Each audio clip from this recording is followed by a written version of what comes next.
최근 안타까운 일이 있었습니다. 제주의 한 중학교 교사가 학생 가족의 민원에 시달리다가 숨진 사건이 있었습니다. 관련해 경찰이 수사 전단팀을 꾸려서 수사를 진행하고 있다고 밝혔는데 수사 진행 상황 어떻게 진행되고 있는지 짚어주시죠. 네, 이게 제주경찰청이 동부경찰서장 중심으로 해서 12명의 전담팀을 구성을 했고요. 사실관계를 확인 중입니다. 먼저 이 제주경찰청이 민원을 제기한 가족에 대해서 1차 조사를 진행한 것으로 알려졌는데요. 1차 조사 때는 그 해당 가족의 휴대전화를 임의로 제출받아서 포렌식 등 정밀 조사를 진행 중이고요. 앞으로 이제 유족으로부터 그 숨진 교사 휴대전화를 제출받아서 수사를 진행해 나갈 예정입니다. 학교장, 동료 교사들에 대한 조사도 진행을 마친 것으로 알려졌고요. 경찰은 이 사건에 대해서 협박죄 또는 스토킹죄를 적용할 수 있을지 검토 중입니다.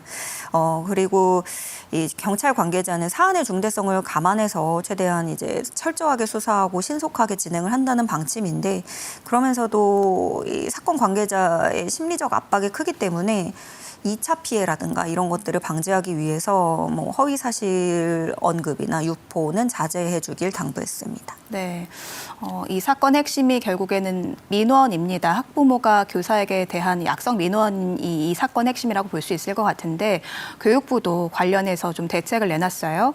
교사의 교육활동 보호를 위해서 교사와 학부모 간 새로운 소통 방식을 도입하겠다 이런 내용을 밝혔는데 어떤 형태가 될까요? 네, 교육부가 내놓은 방침은 일단 다음 달에 그 학부모 온라인 소통 시스템을 시범 운영하고 하반기부터는 이거를 운영을 확대해서 본격적으로 개통하겠다는 방침을 밝혔습니다.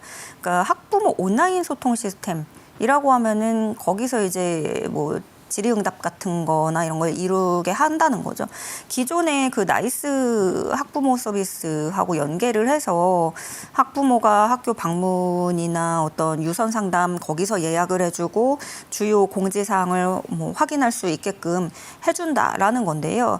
또 교원 개인의 연락처나 SNS 이런 쪽으로 연락을 해가지고 뭐 밤이고 낮이고 주말에도 이제 계속 연락을 불시하거나 상담을 요구하는 등 민원을 지속적으로 제기를 하면 이게 문제가 그렇잖아요. 교사의 본연의 업무는 이제 교육활동이라는 건데 그런 부분이 너무너무 강하게 침해되는 거라서 그 부분을 이제 근절하겠다라고 방향을 잡고 있는 거예요. 근데 이게 또 뭐 교육기관마다 좀 다르긴 한데 교사 개인 번호를 모르고도 얼마든지 소통은 또 가능하거든요. 요즘은 뭐 앱도 잘 돼 있고 해가지고 그래서 이게 일부 교육 현장에서 이루어지지 않고 있다는 게 조금 답답할 지경이고 그래서 좀 교육부는 현장 의견을 좀 더 보다 반영을 해서 적극적으로 좀 시스템을 보완해 보겠다라는 방침입니다.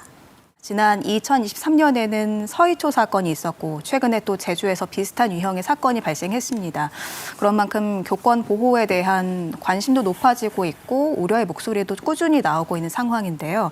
학부모의 악성 민원에 대한 대책으로 좀 어떤 대책들이 필요하다고 보시는지요? 이게 그 서희초 이후에도 사실 그 사이에도 좀 일들이 있었어요. 네. 인천에서도 교사가 숨지는 일이 있었고 이번에도 또 이런 일이 발생한 건데 그때도 교육부는 여러 대책 마련해서 제도화하겠다고 약속을 했습니다. 서희초 때 얼마나 또 이제 뭐 굉장히 많은 분들이 충격을 받았고 언론 보도로도 쏟아졌지 않습니까? 네. 그런데 정작 현장에서 교사들은 좀 체감을 못하는 것으로 보여져요.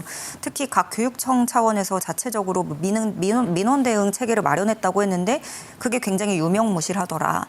이런 반응이 지금 나오고 있는 거고요.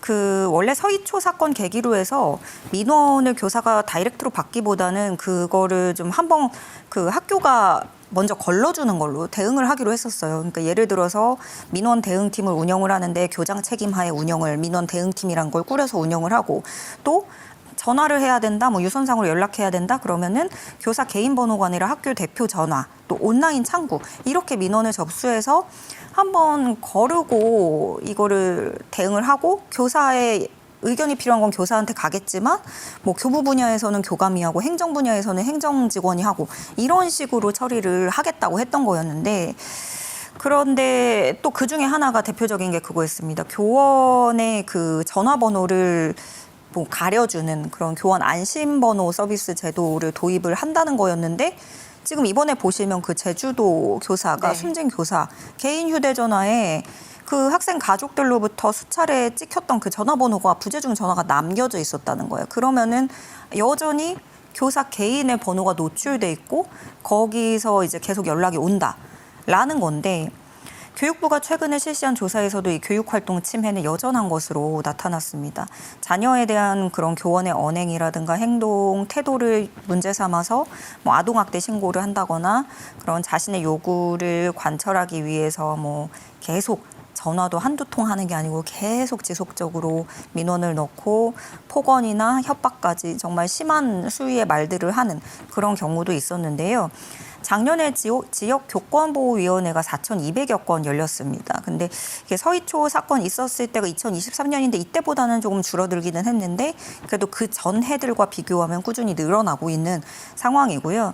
그러니까 전반적으로 시스템을 제도화할 필요가 있는데 지금 그래프가 나왔는데 저게 그 5천여 건까지 이렇게 찍고 네, 2023년에요. 네, 저 때가 서희초 사건이 있을 때였고요. 그때보다는 지금 내려갔지만 4천여 건인 거는 또 저 때 한 해인 거죠.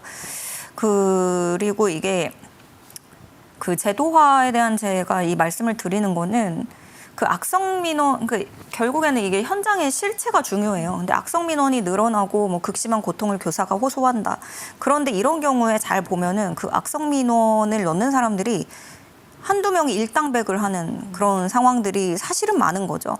학급이 만약에 20명이 있다 하면 그 한두 명이 학급에 지대한 영향을 끼치는, 그래서 교사는 그 한두 명의 방어를 하느라 시간을 많이 뺏겨서 나머지 학생들이나 학부모들도 피해를 받는 네. 그런 게 현실이고, 그럼 뭐 이제 나머지 보통의 민원을 넣지 않는 학부모님들은 또 말하지 못하고 가슴앓이를 하는 경우도 분명히 있어요. 그러다 보니까 서로 커뮤니케이션의 부재, 어떤 오해가 생기게 되고, 그런데 문제가 뭐냐면 교육 현장은 저도 이제 뭐 학부모로서 겪어보니까 아이들하고 교사들하고는 이게 사람과의 감정과 관계가 껴 있어서 어떤 문제가 생겼다고 했을 때 이거를 정량화해서 수치화해서 뭐 컴플레인을 하기가 되게 어려운 네. 거예요.